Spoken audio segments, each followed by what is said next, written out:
Hey, BookTube. So I'm here for round three, third video. I decided this time to try something a little less rambling and a little more traditional. I guess traditional. One of these days I need to figure out how to do these tags, the newbie tag, and I'm sure it's simple and I'm just being an old lady when it comes to all this social media because I am, even though, I mean, I'm 29, so I'm getting up there, but today I'm going to be doing a review of a book that I got actually back in January. It had popped up on my Goodreads recommendations, and if you're interested, I would love more Goodreads friends, so the link to my profile is down in the information. So go ahead and hit that up if you're interested. I would love more recommendations from more people. Always welcome. But anyway, the book itself is The Eye of the Needle by Ken Follett. I read the summary and I thought, hey, that sounds pretty cool. So I ran over to Amazon and picked up the mass market paperback for like the used copies on Amazon, which are like my weakness. 99 cents with only a little bit for shipping, and oh, it's bad. But I know I'm not alone because I've seen enough booktubes to know how many people spend way too much money on books. I'm not alone in this. I'm not alone. But anyway, the book itself is by Ken Follett. You might have heard the name because his series, The Pillars of the Earth, and then A World Without End. I believe that's the second book. He's got a third one in the series coming out, I think next year, it's said. And those are the ones he's known for right now. There was a mini-series at some point with some fairly big names, and I haven't picked those up yet. I'm interested in them after reading this one just because I like his writing style. He's got a very concise style, but I'll get into that later. The book itself, I'll give you a quick summary. Eye of the Needle, it is a World War II, or described as a World War II suspense thriller, and it definitely is. The book starts in 1940, and then it jumps ahead in time to 1944, about a quarter of the way through, I would say. And it's told specifically from 4 different points of view.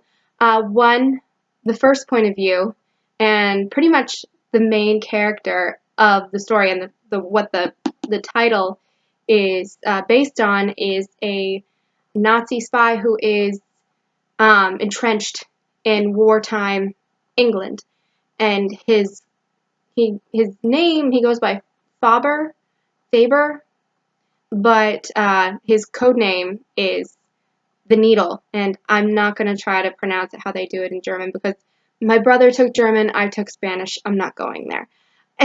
And I'm going to embarrass myself if I do. The other perspectives in the book are of the 2 MI5 agents who are on his tail for the entirety of the book, and then a young woman named Lucy who lives on an island off the coast of Scotland with her young son and her husband, who is a sheep farmer but used to be a RAF pilot. So that's the premise. I guess I should get into what I liked about the book first. What I enjoyed is that his research and his style are so well married that it doesn't feel like an info dump like some historical fiction can get, because I really enjoy historical fiction. It's the main genre I tend to read. Of course, I'll read mystery historical fiction, I'll read romance historical fiction, I'll read thriller historical fiction, spy thriller. It really doesn't matter. I just like everything that's not set. I very rarely read contemporary novels. I will pick one up, but it's not what I go for immediately when I'm in the library or the bookstore and I'm looking through a shelf. So, but Ken Follett does an excellent job of avoiding that info dump, that putting so much information, historical detail, to the point where you don't feel like you're reading fiction, you feel like you picked up a nonfiction book. And I do enjoy nonfiction, but if I want to read a spy thriller, this is what I want to read. And the other thing about it is that he did such a good job with the research and his style that's it's perfect for thriller, is that you feel like you're reading something that actually happened, that this isn't a fictional event, that these people lived and this is something that actually happened in World War II. When, I mean, who knows, but, nobody's come out and claimed this to be kind of like the needle, the Nazi German spy, super spy in this. But you feel like it when you're reading it. You definitely do. That's another really good thing. It's just his style is enough to draw you in. And the storyline itself, he does a very good job of keeping the action going. You don't get bogged down, not only in detail, but in laborious character development. He does a very good job of developing the character of Faber and the two men who are the British intelligence agents. Bloggs is the main one, who are on his tail for the novel. You know these three very, very well. You kind of,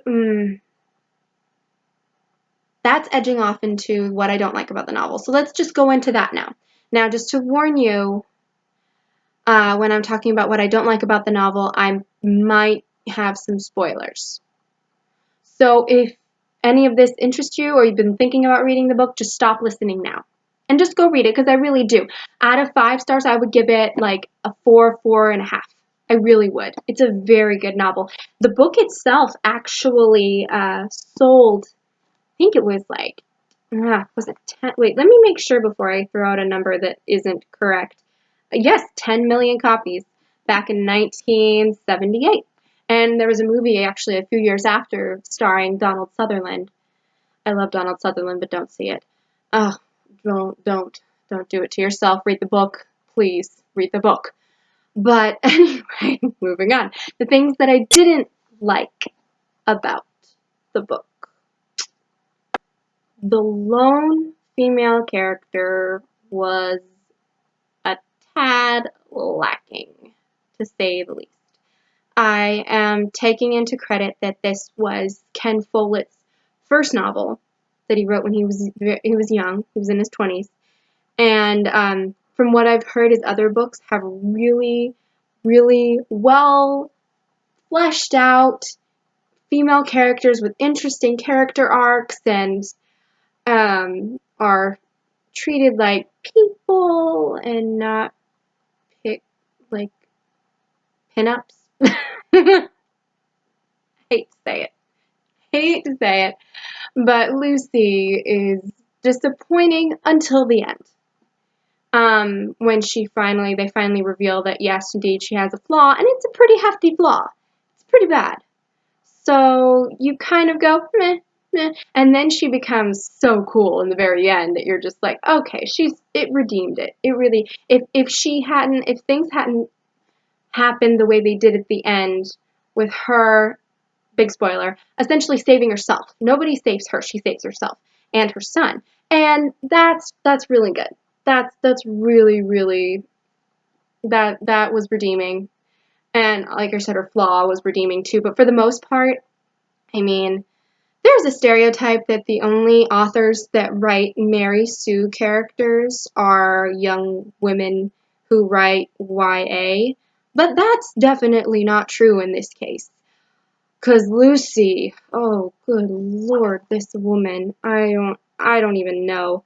Like, we're constantly reminded about how beautiful she is, which I have no problem with beautiful characters. I have absolutely no issue with them, as long as there's something more than that we're just not constantly told how beautiful she is. That's great! What else is she doing?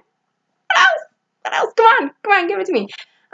She's intelligent, she's brave, she's a great mother. She hangs on to a failing marriage because has integrity, she's got a great body, Oh, Lord, we hear it all. And if I had to hear one more time that the girl had amber eyes, I think I was gonna freaking throw this thing out the window. I mean, once like, I understand if you wanted to, like, spice up your descriptions and, like, say once that she had amber eyes, I'd be like, okay, cool. That's a vivid description. But this is like every other man is like, she had beautiful amber eyes. They're brown. It's like when people are like, sapphire eyes, they're blue. Stop it. It's brown, it's blue, it's green. People, come on. If you want to be flowery with it, that's beautiful. I love flowery books, but you don't need to do it more than once. Especially in something like this. This is a thriller. We don't care what precious, semi-precious stone her eyes resemble. Like, we don't. We really don't. We just want to know if she is going to chop off the Nazi's hand with an axe. Spoiler! Ooh. This turned into a book discussion, so I should probably, I don't know, I should probably rewrite the title and say book review and discussion. Warning, spoilers. But I already gave the warning, so I don't feel bad. So if you're watching this far and you're mad at me for giving away something, you don't have any pity. Just turn off the darn video and pick up the darn book.